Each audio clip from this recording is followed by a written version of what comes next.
I actually remember the first person that introduced me to toilet stools. I had no idea what they were. I went to their house. I saw it there. I actually used it when I was there, and then I asked some questions. So generally when you're using the restroom and you're going number 2, right, you want to make sure that your body position is not 90 degrees, but you want to be more of a squat. So instead of like 90 degrees, you want to be like 35 degrees, right? So your legs will be up a little bit. You'll be a little bit more, just to make it so that it's kind of relieving the pressure on some of your muscles and to be able to help you, go easier. So this is actually sent to me for review. It looked fantastic. So let's get out of the box and take a look. Here is how it is packaged. So it is just in a box and I'm excited to get it open.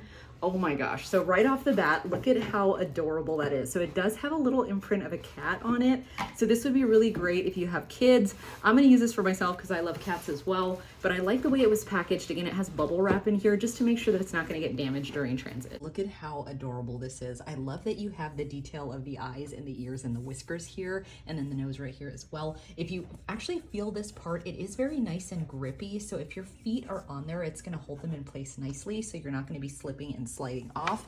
I do like that it's already constructed, so you don't have to put it together. It comes already put together. And it is really easy to fold the legs. You see how here's just an area here. You just have to push that down and then you can fold them nicely. So it folds up in a really, really nice way. So this way you could put this against the wall as needed in the bathroom. So it doesn't take up a lot of space. Here it is in the bathroom, and I think it looks so cute. It's perfect size. Again, you're going to be able to put both your feet on there very comfortably. It has the grippy areas to make sure they stay in place, and then you're easily able to fold it. And I think this is where we're going to store ours right here, because again, folds up really nice and easily, so you can pull it out and put it back when you're done with it.